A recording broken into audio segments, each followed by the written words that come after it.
got another super chat. This one is from DCJ. Thank you for the super chat, DCJ. Greatly appreciate you. As always, DCJ writes, what's good, Lou? What's good, DCJ? Wanted to speak on the mobile QBs a little more. Not sure if you saw my response. My main concern is the major youth at linebacker. Granted, all speed now, but 5 or 7 yards on first down or TD. So, yeah, we're young. Very young at linebacker. And as you mentioned, full of speed and youth exuberance. And I'd rather have that than the alternative. So give me the guys that may be young and dumb and athletic versus the wily, cagey veteran, but he's a step or two behind. Give me the young guy that's going to figure it out eventually. So the mobile QBs have been a thorn in our side. That's an understatement over the years. There's no doubt about it. You know, and hell, Dak Prescott continues to be a thorn in our side, you know, as a mobile quarterback. Carson Wentz was a problem when he was in Philadelphia and he was at his peak.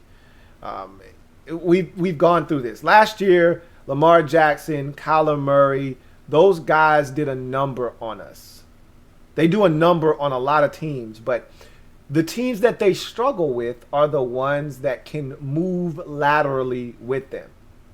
It's not the straight ahead that gets you. It's when these guys start running this way.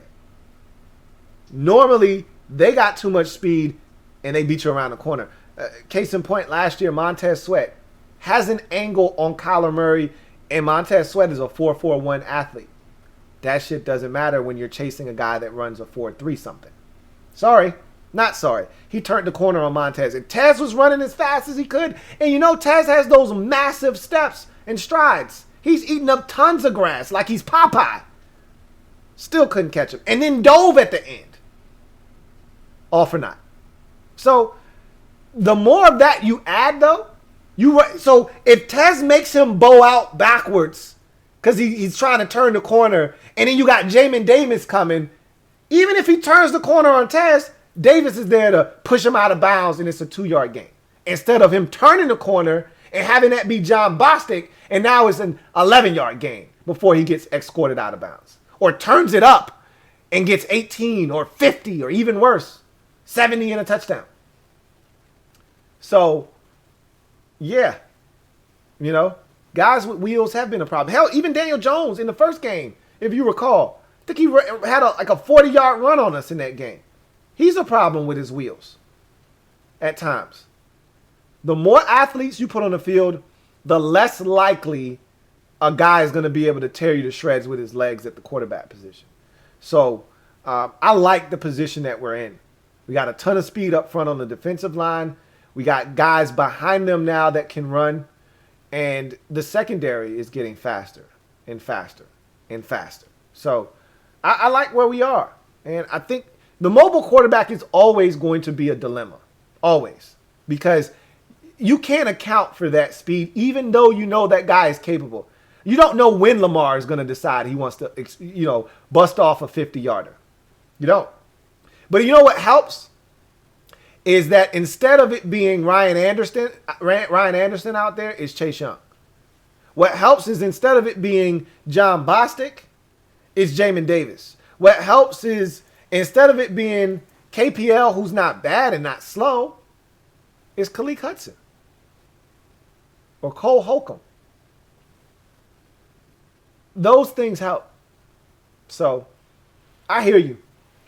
I mean, literally, we watched Jared Goff stare John Bostic in the face as he moseyed on into the end zone. Bostic strifing at the goal line. What are you going to do? What are you going to do? And he said, I'm about to run in the end zone. What you going to do? I'm going to watch you run in the end zone. Appreciate you. So, the less of those guys you got on the field, the less of those situations happening. And the more of the Chase Young hitting Joe Burrow at the goal line and forcing a fumble happens. That's what happens to mobile quarterbacks when you got athletes that play against Cincinnati. More of those. Yeah. what's the Eagles quarterback name? Jalen Hurts hurt us in that regular season finale. Had 2 rushing touchdowns in that game, if I'm not mistaken. DCJ, thank you for the super chat. Greatly appreciate you. Double up. Thank you for doubling up, DCJ, who writes. Also, I'm late. This question may have come up, but stuff I've seen and heard in interviews, practice or not, Taylor looks more consistent than Fitz. Agree? That was one of the topics on my sheet to discuss tonight. So let's discuss it now. It's the perfect segue. Perfect time to have this discussion since you brought it up. I also want to take this time, and I know the mods are doing a fantastic job of this, but I want to remind you right now, if you haven't already done so, please subscribe to the Louie T Network for more great content. Turn on your notification bell so you don't miss a thing. And also hit the like button. Over 340 of you out there right now, only 113 likes. Normally you guys are a lot more proficient than that. If you're out there, you're watching, you enjoy this content, and you haven't already hit the like button, please do so. Thank you. So DCJ brought up a point that I wanted to talk about, and this takes me to the Michael Phillips article from the Richmond Times-Dispatch that I brought up at the beginning of the show, but I said I was going to circle back and talk about it. So let's talk about it. I did a day 3 camp recap, and I said I was going to talk about it tonight.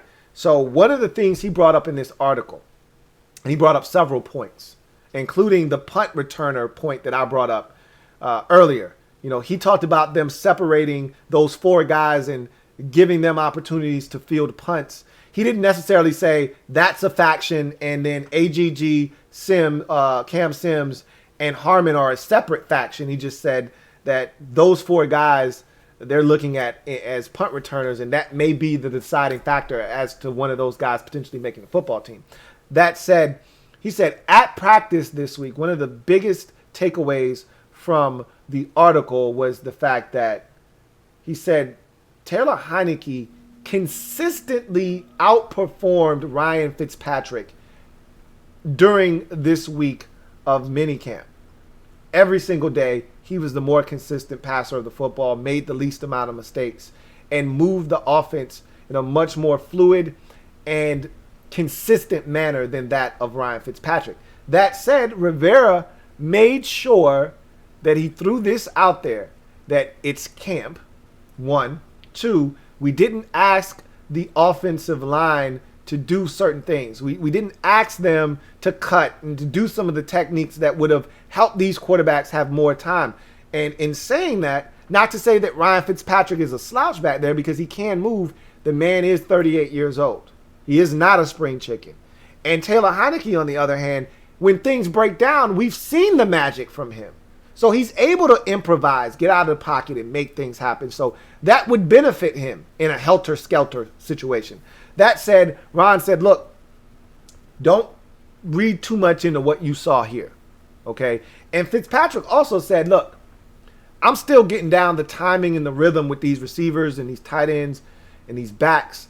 I'm throwing the football where I think it should go, and then we're going to go back, watch film, and we're going to talk about where this ball was, why they weren't where the ball was, or maybe I need to adjust and put the ball where they are.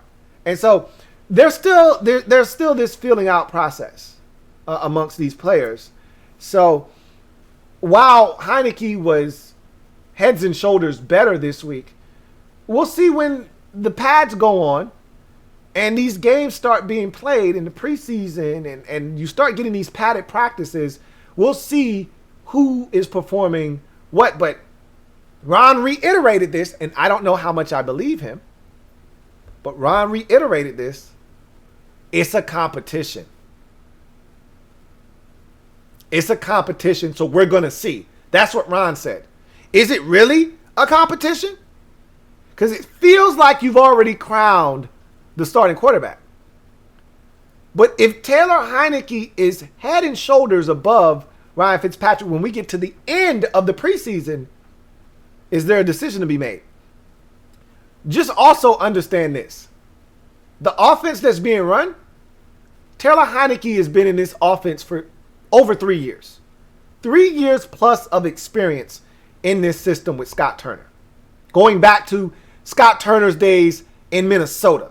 Heineke was there, then he was with him in Carolina, he was here last year, and now he's here with him again. Ryan Fitzpatrick just got here. So also keep that in mind. Heineke should be sharper. He should be further along. He knows the system. I'm not looking to defend Ryan Fitzpatrick. I'm just stating facts. I wanted to see Taylor Heinicke get an opportunity. I still do. Honestly, I really don't care who's out there. I just want the best guy that gives us a chance to win. I think that guy may be Taylor Heinicke, but if they're rolling with Fitz, well, let's roll with Fitz then. Let's see what we got. But that was definitely a discussion this week with amongst the beat writers. Heineke was the best quarterback out there. I think that should be expected, though, given the circumstances. Don't you? Not to make any excuses, as I said already, not to make any excuses for Ryan Fitzpatrick. But I get it. He's been in 97 different offenses, and he went to Harvard. But he's still got to adjust. He's still got to work out the kinks and the nuances of the offense and work through the gap that is between him and the receivers and the tight ends and the running backs. He's still got to work through all of that stuff. Heineke was here last year with Terry McLaurin, with Cam Sims, with Isaiah Wright, with Steven Sims Jr. So, it is what it is. I'm not dismissing it, but I'm not putting too much stock into it right now. But it is worth noting that Heineke right now has been the best quarterback in camp. It's OTAs. Let's not forget that. I keep trying to remind y'all because some of y'all take these OTAs and y'all want to run a damn mile with it. Come back. Come back, man. It's just OTAs. Wait for the season to start. Wait for training camp. Wait for preseason games. Then you can start running a lap. 2 laps, 3 laps, 4 laps, and your mile. Come back, man. Wait till we get to July. Wait till we get into August before you start running around with some of this stuff. So, I'm not ignoring it. I'm acknowledging it, but I'm not putting too much stock into it right now as we sit here on June the, 11th? 10th. Not putting too much stock into it. Not yet. Thank you for the super chat, DCJ. Got another super chat. This one is from Door Gunner. Thank you for the super chat, Door Gunner. My guy, Door Gunner. Writes, spitting fire tonight, Lou. Definitely need Hopkins to have a bounce back year. Going to be many close games. Hashtag free Ramon. The hashtag champs are here. Hashtag mob squad. Stand up. We in the building. I'm going to leave Ramon right where he is. I'll free him next week. How about that? We'll compromise that next week. I'll set my guy free. You hear that, Ramon? I'm going to let you loose next week. They're asking for you. But I'm going to leave him tucked away tonight. So you've been warned. Next week, I'm coming with my guy swinging. I don't want to hear nothing from y'all. Anyway. Speaking of D-Hop, I'm glad you brought him up because the artwork for the third day of camp featured the team celebrating D-Hop walking it off the final day of camp. So they put these kickers in pressure situations during practice.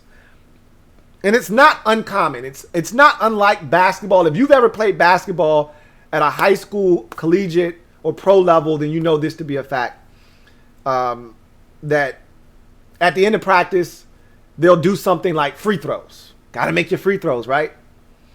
And every player on the team has to make 5 straight free throws. Or, there's a magic number, whatever the case. Or they might put a guy that's struggling from the stripe at the line, that one guy, and say, hey, you got to make 80% of your free throws, 8 out of 10, or else the team has to run. Or we are going to practice for an additional 30 minutes, or we will practice tomorrow. Something along those lines. And so the pressure's on now, and you're simulating game pressure because you know your teammates are looking at you like, bro, you got to make these free throws. It's the same thing we would do at practice. We would do this thing called round the horn in baseball. And you couldn't make any errors. You know, start with the catcher, he would fire the ball to the third baseman, and you would go round the horn, and you would simulate the plays, and then you would rotate, and the catcher would go to third, and the third baseman would go to second, and you couldn't make an error. One bad throw would drop, start over. Or practice isn't over, or run laps, pole to pole. We would call them poles. So you had to be on it. Same thing with football. They put the pressure on the kicker because it's hard to really simulate game pressure for kickers. So what they do is at the end of these practices, they put something on the line. So in this particular practice, this is the last one. So D-Hop and the whole special teams operation, Cam Cheeseman and damn, what's the name of the damn punter, man? My guy. Shit, I can see his face. I can't even think of his name, man. I'm tripping. And that's my guy, too. Anyway, the whole operation was out there. Punter, kicker, long snapper. In the line that blocks. And so, 42-yard kick. And I think it was either 42 or 48. He makes the kick. Practice is over. Everybody gets to go home. He misses the kick. They got to run. So the pressure's on. D-Hop calmly steps up to the line. Tressway is his damn name. I know some of y'all are out there screaming, Tressway. It's Tressway. D-Hop calmly steps up, drills the field goal, and the picture that I made as the thumbnail for the day 3 video is everybody excited. You got water in the air. You got guys running towards them. And you can see it up here. I got 2 pictures of that, of guys excited that practice is over because D-Hop delivered. So he's going to have to be big, man. He started the practices off on Monday with, or Tuesday, I think it was, with a 55-yarder to get it started. He ended it, I believe, with a 48-yarder to end practice. So we're going to need him to step up. You are 110% spot on. We're going to be in some ball games, especially with the quarterbacks that we're playing this year. Won't be too many blowouts. Won't be too many comfortable in the fourth quarter type games. We're going to be sweating them out. You know, when you're playing Mahomes and Justin Herbert and Aaron Rodgers and Tom Brady and Matt Ryan and Russell Wilson and Josh Allen, when that's the murderer's row of quarterbacks you got to see, and Dak Prescott twice, ain't going to be too many of those fourth quarter running the clock out. Ain't going to be too many of those. It's going to be a lot of games where you need Dustin Hopkins to make pressure kicks. And it ain't just at the end of ball games. Every point counts throughout the game. We can't have a stretch of football where we expect D-Hop to get a miss out of his system. All right, he missed his kick already in this game. He should be straight. Nah. This needs to be one of those years where he only misses 2 or 3 kicks on the entire season. So, spot on, door gunner. Louie.